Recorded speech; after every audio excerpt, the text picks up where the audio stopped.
اور بہت سارے دوستوں کی جو شکایت ہوتی تھی کہ آپ نے فلاں موضوع پر تو بات نہیں کی، آپ فلاں موضوع پہ بات کر رہے ہیں تو آپ کو تو فلاں موضوع پہ، تو اس کا بہتر حل میں نے یہ سوچا، اور بلکہ متبادل کی پوری ٹیم بیٹھی ہے، اس پہ گفتگو ہوئی ہماری، اور ہم نے یہ سوچا کہ اس کے لیے ہمیں یوٹیوب چینل پر ہونا چاہیے، تاکہ جتنے بھی دوست ہیں جو بھی کسی موضوع پر گفتگو سننا چاہتا ہے اس کو اس ایک جگہ پر مل جائے۔ اس کے لیے خاصا کام کیا ہمارے ایڈمنز نے، جو وی لاگز تھے، کئی سالوں کے وی لاگز، ان کو فیس بک سے یہاں اس چینل پر منتقل کیا گیا۔ اس چینل میں آپ نیچے جا کے دیکھیں گے تو آپ کو تمام وی لاگز نظر آ جائیں گے۔ اسی طرح وہ لوگ جو شاعری کی بیٹھکیں دیکھنا چاہتے ہیں، ان کے لیے آنکھیں غزلیں آپ کی کس کا ایک الگ پلے لسٹ بھی بنائی انہوں نے، اور وہ مسلسل اس پہ کام کرتے جا رہے ہیں، اور امید ہے کہ اگلے کچھ عرصے میں آپ کو یہ ایک مکمل ٹیلی ویژن چینل کی طرح دکھائی دینے لگے گا۔ ساتھ ہی ساتھ کوشش یہ ہوگی کہ متبادل کے لیے لکھنے والے دیگر جو بلاگرز ہیں، جو وی لاگرز ہیں، جو صحافی ہیں، وہ بھی اسی طرح وی لاگز کی صورت میں، یعنی تحریر کی بجائے تصویر کی صورت میں آپ سے اس چینل پر آن ملا کریں۔ تو یہ ہماری خواہش ہے، اور کوشش کریں گے کہ اس پر ہم آگے بڑھیں۔ ہمارے بہت سارے دوست جو اس وقت یہاں موجود ہیں وہ کہتے ہیں جی کہ ایک تو انہوں نے کہا کہ واٹس ایپ گروپ کا لنک دیکھیں۔ جنید، دو تو آفیشیل ہمارے واٹس ایپ کے گروپس ہیں، اور وہ دونوں مکمل طور پر فیلڈ ہیں۔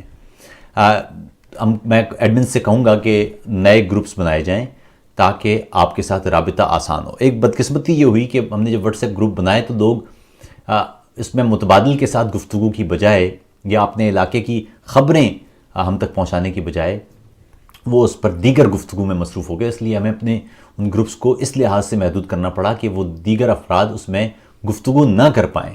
اب وہ گروپس صرف اس طرح سے کام کر رہے ہیں کہ متبادل سے جب کوئی پیغام ان تک پہنچانا مقصود ہوتا ہے تو وہ ہم کرتے ہیں، لیکن کوشش یہ ہوگی کہ دوستوں کو مطلع کریں کہ وہ یہاں وہاں کی گفتگو کی بجائے اس گروپ میں صرف کام کی گفتگو کریں، یعنی کسی جگہ پر کوئی واقعہ پیش آتا ہے اور وہ اس کی ویڈیو بناتے ہیں یا اس حوالے سے کوئی خصوصی معلومات کے پاس ہے تو وہ اس کے ذریعے متبادل کو پہنچائیں۔ جو متبادل کا نمبر ہے یہاں اسٹوڈیو کا وہ میں آپ کی نظر کر دوں گا، وہ نمبر ہر وقت یہاں موجود رہتا ہے، اور ہمارے پاس ایک ٹیکنیشین یہاں موجود رہتے ہیں جو اس کو دیکھتے رہتے ہیں۔ تو اس طرح سے وہ معلومات اگر کوئی ضروری ہوگی تو مجھ تک بھی پہنچ جائے گی، لیکن دوسری صورت میں وہ متبادل کے چینل پر تو پہنچ ہی جائے گی، اور اس طرح سے دیگر لوگوں تک اس کو پہنچانا آسان ہوگا ہمارے لیے۔ ہم ساتھ ہی ساتھ متبادل.tv پر بھی کام کر رہے ہیں تاکہ جو ہمارا یہ جو چینل ہے اس کو ہم جوڑ پائیں اس ویب سائٹ کے ساتھ، تاکہ بعد میں جب ہم متبادل کا اپلیکیشن جو ڈیولپ ہو رہا ہے اس کے ساتھ اس کو جوڑ سکیں، تو اس طرح سے یہ متبادل کا جو ٹی وی ہے یہ آپ کے موبائل فونز پر آپ کو دستیاب ہوگا۔ عابدہ ڈار یہاں موجود ہیں، عارف آپ کا بھی بہت شکریہ، احمد بیگ آپ کو میں دیکھ رہا ہوں، بہت بہت شکریہ، اسامہ بن ظفر آپ بھی یہاں ہیں، اسی طرح طاہر خان آپ بھی یہاں ہیں، اور محمد جنید آپ بھی یہاں موجود ہیں۔ عاطف عارف آپ فرماتے ہیں جی کہ میں عاطف کاظمی، پاکستانی زیر انتظام کشمیر سے تعلق ہے۔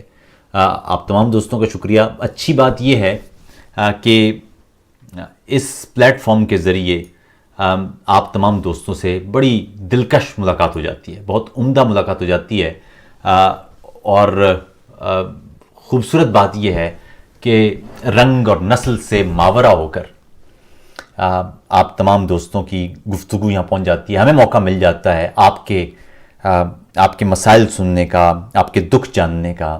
کہتے ہیں کہ اگر آپ مسائل حل نہ بھی کر پائیں، لیکن اگر آپ کسی کے دکھ سن لیں فقط بیٹھ کے اور اسے یہ احساس دلا دیں کہ وہ تنہا نہیں ہے، بلکہ اس کا دکھ سمجھنے والے موجود ہیں، تو یہ خود اس دکھ کو یا اس دکھ کے کرب کو بانٹ لینے کی ایک صحیح ہوتا ہے۔ تو یہ خود ایک خوبصورت بات ہے۔ خیر، آپ تمام دوستوں کو شکریہ۔ مجھے صرف بتا دیں کہ کوئی جو سوالات ہوں وہ سوالات ہم تک پہنچاتے چلے جائیں۔ میں دیکھ رہا ہوں آصف خان یہاں موجود ہیں۔ آصف خان، آپ کا بہت بہت شکریہ کہ آپ تشریف لائے ہیں۔ آصف خان بھی کچھ روز قبل چترال کے علاقے میں گئے تھے اور انہوں نے متبادل کے لیے ایک عمدہ ڈاکیومنٹری بنائی ہے، وہ بہت جلد آپ اس کو دیکھ پائیں گے۔ اچھا، یہ ہمارے ایک عدیل کہتے ہیں جی کہ سر جب ہم گلف میں ہوتے تھے تو آپ کے سارے فیس بک لائیو دیکھتے تھے، یوٹیوب آپ نے بعد میں شروع کیا جب ہم پاکستان کے زیر قبضہ آزاد کشمیر واپس آ گئے۔ یہاں آپ کے پاکستان نے 4G نیٹ ورک سروس ہمارے لیے شجر ممنوع قرار دی دی، اس لیے ہم نہایت معذرت خواہ ہیں، یوٹیوب پر پروگرام میں شامل ہونے میں مشکلات کا سامنا ہے۔ اچھا، اسی طرح داؤد خان ہمارے ساتھ ہیں، آصف خان آپ بھی ہمارے ساتھ ہیں، بہت بہت شکریہ آپ تمام دوستوں کا۔ ایک چیز مجھے لگتا ہے کہ اس پر گفتگو کی ضرورت ہے، اور وہ یہ ہے کہ آپ نے دیکھا ہوگا کہ بہت اہم امور ہوتے ہیں لیکن میڈیا پر گفتگو نہیں ہو پا رہی ہے۔ گزشتہ روز آپ کو معلوم ہے کہ سپریم کورٹ نے APS واقعے کی جوڈیشل کمیشن رپورٹ اسے جاری کیا۔ اب ہونا تو یہ چاہیے تھا کہ پاکستان کے ٹیلی ویژن چینلز اس رپورٹ کے مندرجات قوم کے سامنے رکھتے، ان متاثرین کے پاس جاتے جن کے بچے اس واقعے میں جان سے گئے تھے، ان والدین سے ملتے جنہوں نے اپنے لخت جگر خود قبروں میں اتارے تھے، ان خواتین سے ملتے جنہوں نے اپنے خون آلود بچوں کو دیکھا تھا، ان کے دکھ سنتے، ان سے جاننے کی کوشش کرتے کہ کیا وہ اس رپورٹ سے مطمئن ہیں، کیا انہیں لگتا ہے کہ انصاف ہو گیا ہے۔ لیکن بدقسمتی دیکھیے کہ مقامی میڈیا سے اس پورے نیریٹو کو ختم ہی کر دیا گیا۔ یہ بدقسمتی کی شاید کوئی یوں سمجھے کہ بام اوج ہے۔ دکھ انگیز بات ہے کہ جو مظلوم ہیں، جو اس دکھ سے گزرے، میں آپ کو سیریس بتاؤں، میں ایک بچے کا باپ ہوں، میں امیجن بھی نہیں کر سکتا کہ اس بچے کو کچھ ہو جائے۔ تو آپ خود سوچئے، بچے کو پالنا آسان نہیں ہے، بڑا مشکل کام ہے، جان مارنی پڑتی ہے آپ کو، اپنی ساری کی ساری یوں سمجھیے کہ زندگی کا ایک بڑا حصہ دان کرنا پڑتا ہے، وقت دینا پڑتا ہے، اور ایسے میں وہ بچے قتل کر دیے جائیں تو میرے خیال میں کسی پیرنٹ کے لیے، کسی والد یا والدہ کے لیے اس سے بڑا سانحہ نہیں ہو سکتا کوئی۔ انگریزی میں تو کہتے ہیں کہ جو سب سے چھوٹا تابوت ہوتا ہے وہ سب سے بھاری ہوتا ہے۔ تو بات یہ ہے کہ اب یہ افسوسناک بات ہے کہ مقامی میڈیا کو بات کرنا چاہیے تھی اس رپورٹ کے حوالے سے، تفصیلی گفتگو ہونا چاہیے تھی لیکن نہیں ہو پائی۔ لیکن اسی لیے متبادل پر کل ہم نے فضل خان ایڈوکیٹ سے تفصیلی گفتگو کی، قریب کوئی 1 گھنٹہ، اور وہ تفصیلی گفتگو اور جس میں ان کے تحفظات، اس رپورٹ کے مندرجات اور اس واقعے کا پورا بیک گراؤنڈ وہ ہم نے کوشش کی کہ ان سے جانیں، اور وہ ہم نے اسی چینل پر آپ کے سامنے رکھ دیا ہے۔ آپ تمام لوگوں کا بہت شکریہ۔ احمد بیگ ہمارے ساتھ موجود ہیں، وہ کہتے ہیں جی I am from Gilgit Baltistan.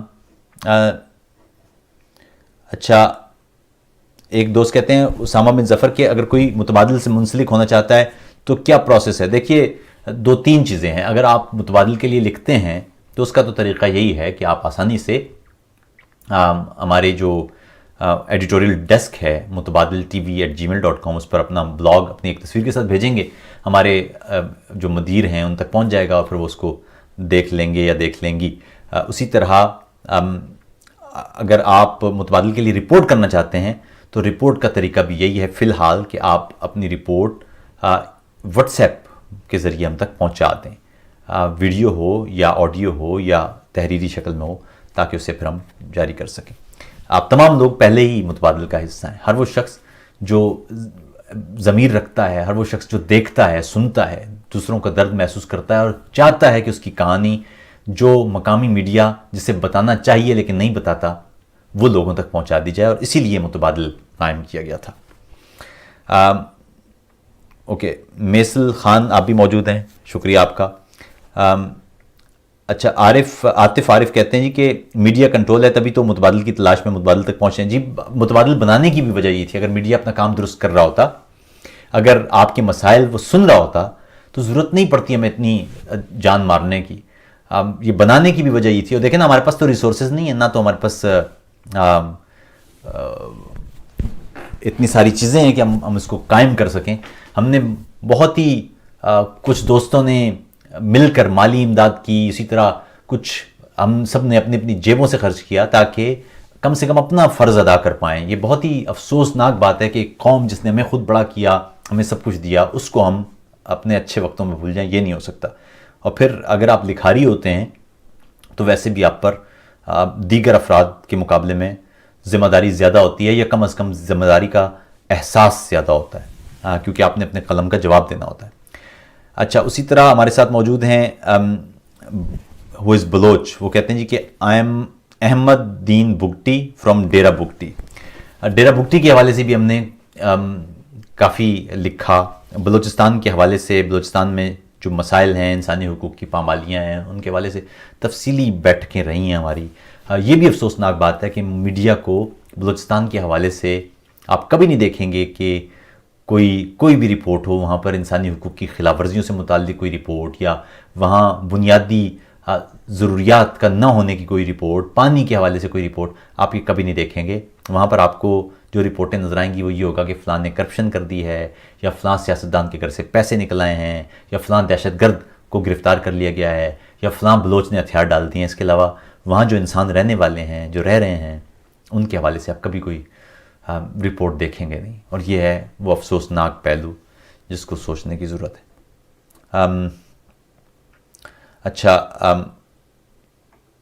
اسی طرح ہمارے ساتھ طاہر خان موجود ہیں سر. وہ کہتے ہیں سر آج آپ اپوزیشن کی موجودہ اتحاد پر بات کریں کہ وہ کیوں آپس میں ایک دوسرے پر بھروسہ نہیں کر سکتے. دیکھیں، اپوزیشن، اس کو ذرا تھوڑا سا تفصیل سے سمجھنے کی ضرورت ہے.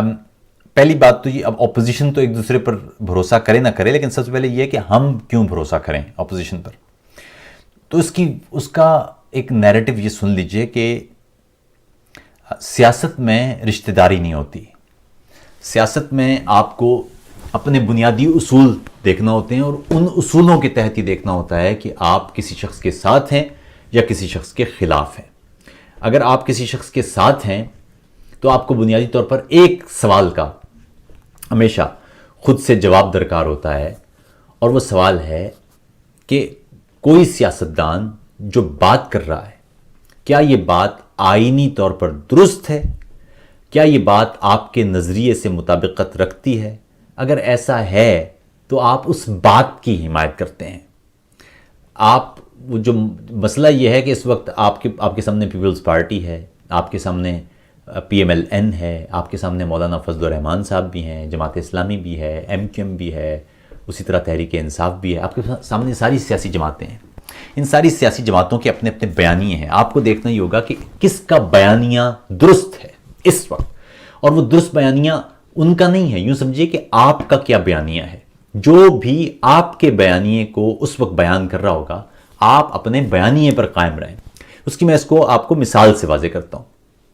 یوں سمجھیے کہ عاصمہ جہانگیر، وہ جب IGI بن رہی تھی، جب ISI کے لوگ سوٹ کیسوں میں اور بریف کیسوں میں پیسے بھر کے وہ سیاستدانوں کو خرید رہے تھے پیپلز پارٹی کے خلاف، تو عاصمہ جہانگیر اس وقت IGI کے خلاف تھی. جب نواز شریف کو 2/3 اکثریت ملی اور انہوں نے امیر المومنین بننے کی کوشش کی تو وہ نواز شریف کے خلاف تھیں. لیکن جب 12 اکتوبر 1999 کو مارشل لا لگایا مشرف نے تو وہ مشرف کے خلاف تھیں، نواز شریف کے ساتھ تھیں. اسی طرح جب عمران خان جو مشرف کو ووٹ دے رہے تھے تو وہ عمران خان کے خلاف تھیں، لیکن جب عمران خان اس مشرف کے خلاف کھڑے تھے تو وہ ان کی حمایت کر رہی تھیں. عمران خان نے اپنا راستہ بدلا، وہ پھر عمران خان کے خلاف تھیں. اسی طرح آپ MQM کے حوالے سے دیکھیں، عاصمہ جہانگیر MQM کے خلاف بات کرتی رہی ہیں، لیکن جب الطاف حسین کی تقاریر پر پابندی لگی تو وہ اس پابندی کے خلاف تھیں. تو اصولی طور پر آپ کو دیکھنا ہی ہوتا ہے کہ آپ کا بیانیہ کیا ہے، آپ کا نظریہ کیا ہے، اور اس وقت کون سا سیاستدان ہے جو اس نظریے پر بات کر رہا ہے؟ نواز شریف کا نظریہ ہمارے سامنے ہے. ہم نے نواز شریف کو 90 کی دہائی سے دیکھا ہے وہ کس طرح سے آگے آئے ہیں. لیکن 2016 میں ڈان لیگ سے آپ دیکھیں تو ان کا نظریہ بالکل مختلف ہے. وہ چاہتے ہیں کہ پاکستان میں فوج کی سیاست میں مداخلت ختم ہو، اور یہی وہ وجہ ہے کہ ان کو سیاست سے باہر دھکیلا گیا ہے. یاد رکھیے گا، پاکستان میں ہر اس سیاستدان کو، وہ فاطمہ جناح ہو، کہ سہروردی ہو، کہ باچا خان ہو، کہ جی ایم سید ہو، کہ مجیب الرحمان ہو، کہ اکبر بگٹی ہو، یا الطاف حسین ہو، کوئی بھی ہو، جب تک وہ سرو کرتا رہے گا وہ پرپز جو جی ایچ کیو چاہتا ہے تو کوئی مسئلہ نہیں ہوگا. جیسے ہی وہ اس کے خلاف کھڑا ہوگا اور عوام کی بات کرے گا، کوئی بھی ہو، اس کے لیے سیاست کے دروازے بند کر دیے جائیں گے. اس کے لیے ایک پوری پروپیگنڈا مہم شروع کی جائے گی. ہمارے ہاں تو ایک روایت ہے نا کہ جیسے ہی آپ پیدا ہوتے ہیں نا تو کوشش کی جاتی ہے کہ آپ سیاست کے میں پیدا ہونے کی بات کر رہا ہوں، آپ کی ایک فائل بنانے کی کوشش کی جاتی ہے. ہر آدمی کی کمزوریاں تو ہیں، وہ فائل جمع کر دی جاتی ہے اور کہا جاتا ہے کہ کچھ نہیں ہوتا، آپ اس پہ تحقیق نہیں ہوگی. لیکن جس روز آپ کھڑے ہونے کی کوشش کرتے ہیں وہ فائل کھول کے آپ کے سامنے رکھ دی جاتی ہے. آپ یوں سمجھیے کہ ابھی ہم نے جو جسٹس شوکت صدیقی ہے ان کا واقعہ ہمارے سامنے ہے. ان کو حکومت کی جانب سے ایک گھر دیا گیا اور کہا گیا جی کہ اس کی رینوویشن ہونا ہے، اور رینوویشن ہونا ہے. اب جج کو تو نہیں پتا کہ کون سی ٹائل لگنا ہے کون سی ٹائل نہیں لگنا. وہ جج کے پاس ایک بندہ آیا، اس نے کہا جی یہ ٹائل لگانی ہے. ان کا جی لگا دیں. تو یہ لیکن جی فائل بن رہی تھی، اصل میں فائل یہ بن رہی تھی کہ آپ نے مہنگی والی ٹائل کیوں لگوائی ہے. اب جج کو تو نہیں پتا کہ کون سی ٹائل لگانی ہے، کون سا بلب لگانا ہے. وہ تو جو آپ کہیں گے وہ کہہ دے گا کہ جی ٹھیک ہے. تو یہی ہمارے یہاں جان بوجھ کے یا تو فائل بنا لی جاتی ہے، نہیں ہوتی تو وہ گھڑ لی جاتی ہے، اس کے لیے جواز پیدا کر لیے جاتے ہیں. یہی وجہ ہے کہ میں ذاتی طور پر 90 کی دہائی سے ہم مسلسل لکھتے رہے نواز شریف کے خلاف. بلکہ یوں سمجھیے کہ نواز شریف کی بھی حکومت تھی جب، تو وہ سائبر کرائمز کے بل تھے یا دیگر امور تھے، جو لوگ لاپتہ ہو رہے تھے، کریک ڈاؤن بھی تھے، بہت ساری ہم مسلسل نواز شریف کی حکومت کے خلاف لکھتے رہے. لیکن 2016 میں ڈان لیکس کے بعد سے ان کا جو ایک بیانیہ ہے وہ قدرے کنسسٹنٹ ہے. ہاں یہ الگ بات ہے کہ کئی مقامات پر نون لیگ نے اس بیانیے کے باوجود سمجھوتے کی کوشش بھی کی ہے، اور یہی وہ وجہ ہے کہ آپ دیکھ سکتے ہیں کہ نون لیگ میں بھی ایک خاص قسم کی تقسیم نظر آتی ہے، اختلاف نظر آتا ہے نظریاتی طور پر. ان میں ایک دھڑا ایسا ہے جو اب بھی مفاہمت اور سمجھوتے کی طرف جانا چاہتا ہے، اور ایک دھڑا وہ ہے جو چاہتا ہے کہ اب یہ معاملہ حل ہونا چاہیے، واضح طور پر یہ تقسیم ختم ہونا چاہیے کہ حکومت یا سیاست اس میں فوج کی مداخلت ختم ہو. ایک اور چیز بھی سمجھ لیجیے، وہ یہ کہ ہمارے ہاں یہ بڑی بدقسمتی ہے کہ یہ سمجھ لیا جاتا ہے کہ جب کوئی شخص سیاست میں فوج کی مداخلت پر بات کرتا ہے وہ فوج کے خلاف ہے. یہ فوج کے خلاف نہیں ہے بلکہ فوج کے حق میں ہے یہ بات. فوج جس بھی ملک میں سیاست میں مداخلت کرتی ہے اس کا وقار ہی مجروح نہیں ہوتا بلکہ ملک کا دفاع بھی مجروح ہوتا ہے. ملک کا دفاع خود بخود کمزور ہو جائے گا جب اس ملک کی فوج دوسری سرگرمیوں میں ملوث ہوگی. یعنی آپ خود سوچئے، ایک طرف آپ کا دعویٰ یہ ہے کہ پاکستان حالت جنگ میں ہے، آپ کا یہ دعویٰ ہے کہ پاکستان کو چاروں طرف سے دشمنوں نے گھیرا ہوا ہے، پاکستان ایک نازک ترین دور سے گزر رہا ہے، اور ایسے ماحول میں آپ کے پاس کیسے وقت ہو سکتا ہے کہ آپ واپڈا بھی چلا رہے ہوں، پی آئی اے بھی چلا رہے ہوں، حکومت بھی چلا رہے ہوں، انتخابات میں ہیر پھیر بھی کر رہے ہوں، سپریم کورٹ کے ججوں کو بھی فیصلے لکھ کے بھیج رہے ہوں، نیب بھی چلا رہے ہوں، ٹی وی بھی چلا رہے ہوں، صحافیوں کے لفافے بھی بھیج رہے ہوں. ایسے تو پھر آپ خود بہت سمجھ سکتے ہیں کہ سرحدوں اور دفاع کی صورتحال کیا ہو سکتی ہے اور کتنی خطرناک ہو سکتی ہے. یہ سیاست میں مداخلت جس ملک میں بھی آپ دیکھیں گے اس ملک میں بحران رہے گا. یاد رکھیے کہ سیاست اور معیشت یہ ایک دوسرے سے نتھی ہیں. جو پولیٹیکل اکانومی وہ اسی کو کہتے ہیں. اگر آپ ایک چیز کو متاثر کریں گے تو دوسری خود بخود متاثر ہو جائے گی. جس ملک میں سیاسی بحران ہوگا اس ملک کی معیشت کبھی اچھی نہیں ہوتی. جس ملک میں معیشت کو مسائل کا سامنا ہوگا اس ملک میں خود بخود سیاسی بحران بھی پیدا ہو جائے گا. یاد رکھیے کہ یہ عام نہیں ہے کہ آپ کے ہاں جمہوریت ہو، کہ بادشاہت ہو، یا کمیونزم ہو، یا کوئی بھی سسٹم ہو وہ مستحکم ہو. چین ہے نا وہاں سوشلزم ہے لیکن وہ مستحکم ہے تو ترقی ہو رہی ہے. امریکہ ہے وہاں پر جمہوریت ہے مستحکم ہے تو ترقی ہو رہی ہے. جیسے ہی وہ کوئی بھی سسٹم کوئی بھی نظام وہ مسائل کا شکار ہوگا, کسی طرح کی بحرانی کیفیت کا شکار ہوگا, خود بخود اس ملک کی معیشت وہ غیر یقینی کا صورت کا شکار ہونا شروع ہو جائے گی. جرمنی کی مثال آپ کے سامنے ہم نے دیکھا کہ جب جرمنی میں حکومت مسائل کا شکار ہوئی, یعنی جو حکومت ہے وہ تگڑی حکومت نہیں بن پائی, اتحادی حکومت بنی, ایک لوز سی حکومت, اس سے جرمن اکانومی کو نقصان پہنچا تھا. تا وقت ہے کہ ایک معاہدے کے تحت ایک مضبوط حکومت قائم نہیں کی. تو میں صرف بتانا یہ چاہ رہا ہوں کہ جب تک آپ مضبوط سیاسی نظام قائم نہیں کرتے, جب تک آپ جمہوریت یا کمیونزم یا مارکسزم یا سوشلزم یا کوئی بھی نظام یا اسلامی نظام, کوئی بھی نظام, اس کو کوئی بھی ہو لیکن وہ پھر طے ہو. آپ کا مسئلہ یہ ہے کہ 72 سال ہو چکے ہیں, ہر روز ہمارے یہاں ایک آواز آتی ہے, ادھر سے آواز آتی ہے جی خلافت آنی چاہیے تھی, ادھر سے آواز آتی ہے جی ملک میں شریعت آنی چاہیے تھی, ادھر سے آواز آتی ہے کہ ملک میں مدینہ ریاست بننی چاہیے, ادھر سے آواز آتی ہے نہیں جی جمہوریت ہونی چاہیے, پھر پیچھے سے آواز آتی ہے نہیں جی جرنیل کے پاس حکومت ہونی چاہیے, امریت ہونی چاہیے.